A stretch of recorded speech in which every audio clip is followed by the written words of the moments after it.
Here's Run fast and hard. Yeah. Here's an interesting question. Chris in Phoenix won $1.99. What's your guy's fuck up story? Right. Mine's real simple. I have one made my biggest fuck up ever. It's very simple, but I want to hear yours. Okay, mine. You're gonna find this. You might disagree with this. All right.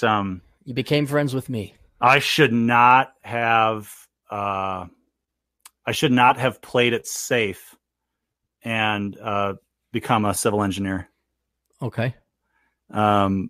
I should have understood, and it's not the engineering part. I should have been a nuclear engineer. I should have been an electrical engineer. I should have been some other engineering that actually rewards merit rather than diversity and all the fluffy shit that because civil is so heavily it's so heavily funded, so heavy into government.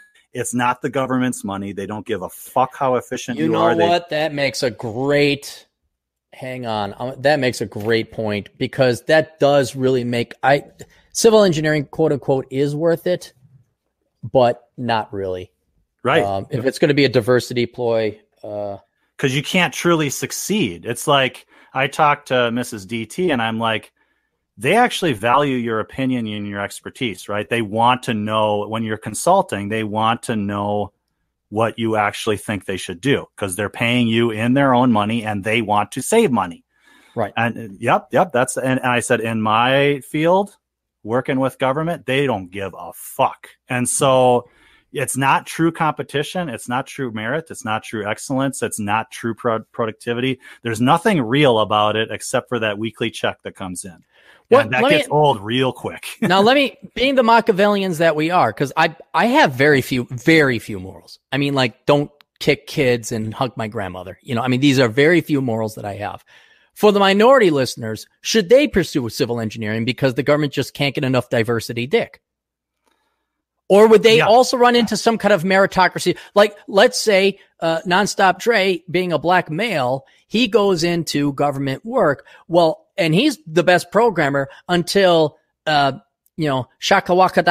Nikwa, Jones, she has 5 years less experience than him, but because she's a black female, she gets, because the guys here that are listening, I guess minority, who are tuned in here, if you're going to put forth your effort, there is that leg up, but is there somebody who's going to be even more diversity than you because you're now going into a non-meritocratic system? I mean, it's Depression Olympics, right? I mean, that is the reality, but I would say that you have a much higher chance of truly being productive, truly getting something good done because you're sort of bulletproof. Okay. So I would recommend it. Yeah. But here's what concerns me about it. I could recommend it without fail that if you're a minority and you're in a civil engineer, go work because you're going to get the preferential hiring treatment. Absolutely. Right off the bat. And you have to deal with kind of are you just a diversity hire? That's just, you have to accept that straight up, but then you kick ass and you fight this leftist crap as the bullet. No. We don't. No. They're just in it for the money. Okay. We're talking pure Machiavellian. We're just, they don't care. And they're perfectly fine. It rolls off their back. You're just a diversity hire. You're like, yeah, I know. Yeah. And I have no shame about it. I'm taking every possible advantage I can get. No, that's fine. No, I'm saying that the solutions, the engineering solutions that you come up with, what happens in government engineering is it butts up against engineering ethics all the time because there are much, much better solutions out there that they're not doing because they're trying to socially engineer society. Okay. And so if that's what I'm saying is that you have a much better chance of being bulletproof and saying, no, this is the right engineering thing here to do, and I'm going to fight for it. So from the inside, you could fight from within the beast. Yes. Okay. Whereas a white guy, you have no fucking chance. Right. You just have to bend over and do what you're told. Taking morality out of it. My concern for any young man or woman here today who happens to be minority, and they go the civil engineering affirmative action route, but they are pursuing excellence. Do they not have to worry about an institution being as corrupt as government where they are going to be sexist. They are going to be racist. That's their policy. Yep. It's not meritocratic.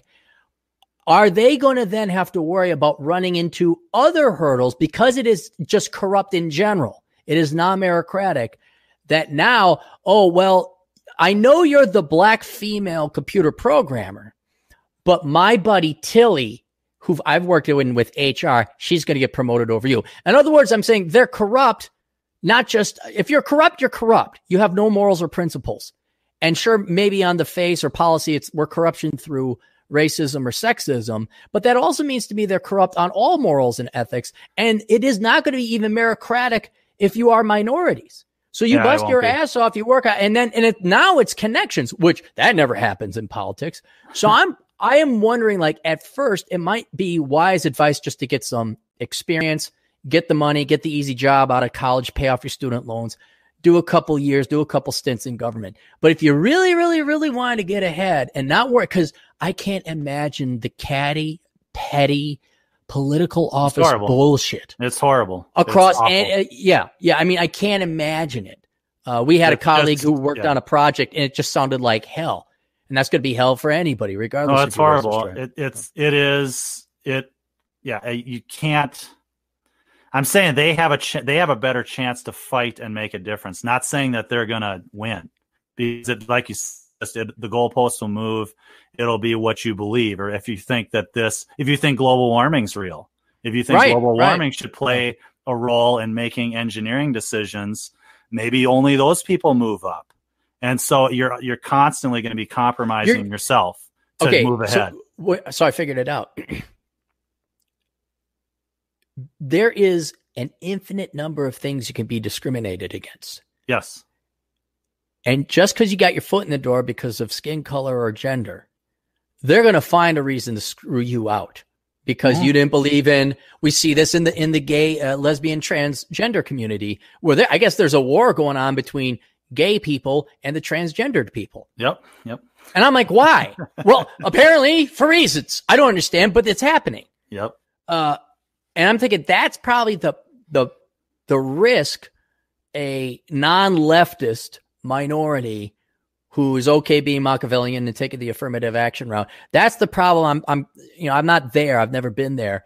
But just to forewarn these guys, anybody listening, okay, yeah, take that money. But boy, I don't know if you want to be head of the Department of Transportation, because now you are sucking so much dick and having to, I believe in global warming, and we got to let this quadro pan homo twiddle D sexual in because they've been discriminated. Fuck that shit. It's not worth your stress or your brain or the commute. You have to compromise. You basically have to sell your soul. You have to kiss the ring. Kiss the ring, homie.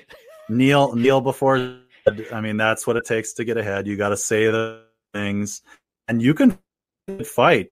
You just, it's very lonely position to be in. There's lots of good people in government, right? There's lots of people that feel exactly like we do, but their hands are tied, and they just there's nothing really that they can do, and so that's not rewarding work, in my opinion. It's if you're not if the goal that you're trying to achieve is not something you agree with. I don't know. I mean, it's pretty easy. Like you said, if you're a minimum, it doesn't take much to live. Is it really worth that paycheck to be doing something 8 hours, 10 hours a day that's completely not fulfilling at all, and it's actually against what you believe? How much? Look, I got a question.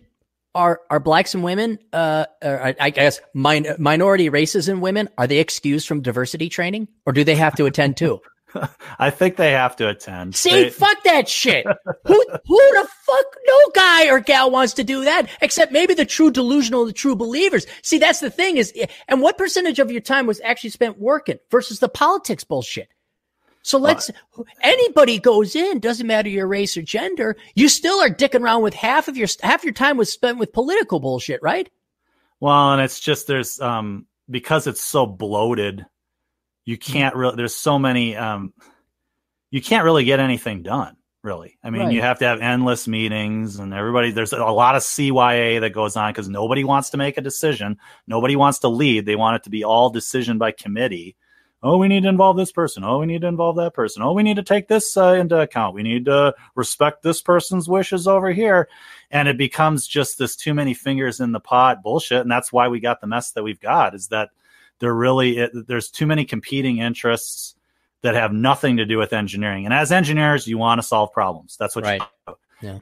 And I am telling you that these leftist cities, if they actually instituted what the politicians want them to institute, and there weren't some vanguards of engineers with ethics who won't sign off on this bullshit, they'd be burning down. There'd be shit coming up in basements everywhere. There would be no traffic moving at all. They would completely lock down. And the only thing that's keeping these cities afloat are engineers who are saying no and are punished for it, basically. You know what? They should say yes. Just let the leftist towns, let the shit come up out of the streets. Just let it happen.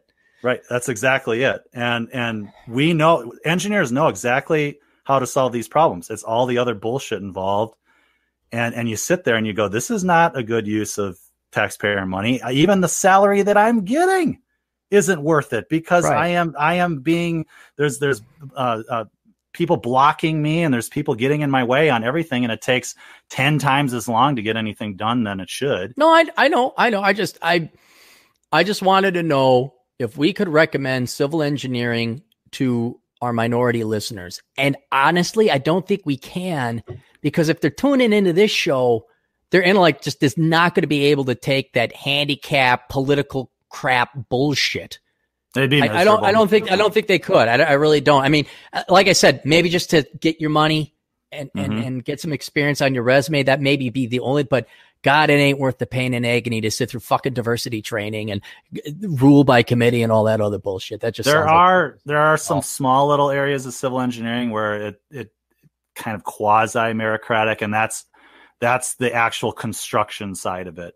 Anything that's in the decision making side of it is total bullshit. But once you've gone through the whole decision making process, and it's gone through all of its committees, and it's gone through the filter of diversity and equity and all, and it goes to the real world. And then once it's okay, we're actually building this, then that's about the only place where a civil engineer would be, because all those other decisions the engineer hasn't had to think about. Now it's just, here's the plans. How do I get this done in the best way and get it done?